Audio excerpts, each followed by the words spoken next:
Homeschool year number 14 involved a lot of changes for us. The most obvious, of course, was that Elizabeth went off to school. My husband also retired from the military. I got a new work from home job. So it was a year of a lot of flux and a lot of trying things to see what worked, what we loved, and those things that weren't such a hit. So to start off with, the first thing that I will say that we really enjoyed was adding some of the resources we added to my 7th graders' astronomy. So for astronomy, we used Astronomy from Real Science Odyssey by Pandia Press as his spine. And we didn't love it. Matthew loves astronomy, and he's got this really high level of understanding, but lacks some of the foundation. And so that's one of the reasons we chose it. He did want a textbook, but I also thought it would just be good to have that solidify the foundation of his knowledge. And it did that fine. The text, I can't say was super engaging. He liked the format well enough of reading and some worksheets, unit tests, that sort of thing. So the format was good. The text was fine. The labs were fine.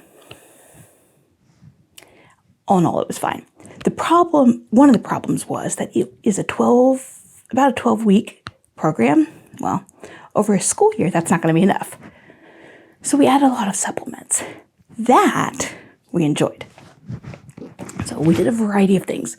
Each month, I gave him a list of fictional space-themed movies. So he chose one of those each month.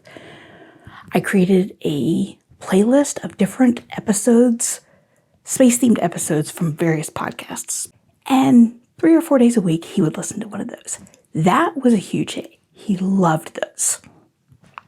We also created a Twitter feed of astronomy people and accounts. So various NASA accounts, some different astronomers, that sort of thing. Loved that as well. Crash Course Astronomy, huge hit. We already knew that. He loved it when he's watched them before. This time going through it was really good. And to go with that, the person who does that one, Phil Platt, I think is his name, also writes a 3-time-a-week Substack newsletter. He absolutely loved that. We also did some novels.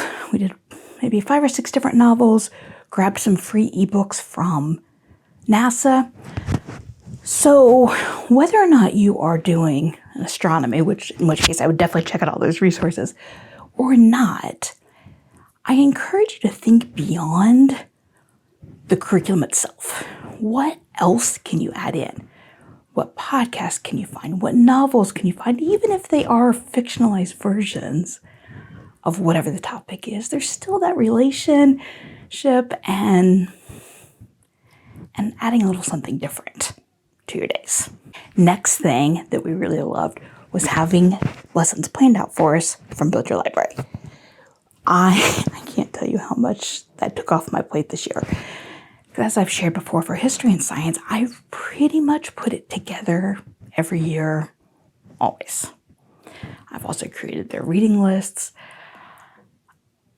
etc. And so having that put together this year was huge. Huge relief. On the other hand, as you may know if you watched my review of it, we finished it in January. Other than the literature, everything else was done by January. So while this was Build Your Library 9, so while it was great to have all that planned out, it really wasn't a full year for him, which meant I then had to go through and find additional things because I didn't expect that to happen at all. We are not using it next year, but not because of that. We had other things that we wanted to do. I would still definitely recommend Build Your Library if you are looking for something that's planned out. I really enjoyed not only having it planned out, but the literature list was really good. It introduced him to books that I would never have chosen for him. And he enjoyed the geology. He enjoyed the history. So yeah, was a good program. Loved it planned out. Just wish it had a little more to it, at least for 9th grade. Next thing that we really enjoyed this year was having group work by different themes each day. So this year was the first year where we didn't have any main subjects as group work. The boys all did history, science, everything on their own. And I didn't want to lose that time of us together. So we came up with a theme or different themes for each day. We did some information literacy, critical thinking. We did some kind of a Disney day each week, but not like fluff stuff. So we did a unit about pirates at a higher level than just like a, not a young elementary school version. We did a higher level, inspired obviously by Pirates of the Caribbean. We did some car engineering stuff, and learned about electrical vehicles and all of that, inspired by Test Track. So we had some fun with it while still keeping it high level. We finished up Story of Science series finally. Absolutely loved that series. I'm so glad that I stumbled upon it years ago. And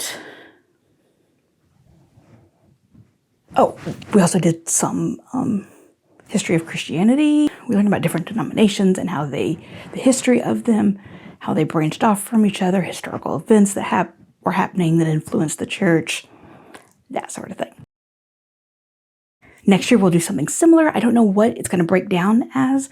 We'll keep a Disney day. We'll continue information literacy. We'll do something with religion. I'm not sure what. And then a 4th day, I don't know. In case you're wondering, Fridays, we would use that either as a makeup day or a catch-up day, or we would take it off early if they were done. And the last thing I loved this year was outsourcing math. This was the first year where I didn't teach math. I enjoy teaching it. I enjoy doing math with them. My boys did Beast Academy. Elizabeth did Math Mammoth in elementary. And I always enjoyed that time with them, solidifying my understanding, improving my understanding of math and how it works so that I'm a more confident math person. I think it's one of the greatest things about homeschooling is when we can strengthen our skills as well. So math is a great time to do that. And I absolutely loved that I didn't have to teach math this year. It was wonderful. Absolutely wonderful. As much as I've enjoyed doing it, 13 years has been good. Good run. And if you want to learn more about Beast Academy or iSchool math options, go check out the videos on your screen, and I'll see you in the next video.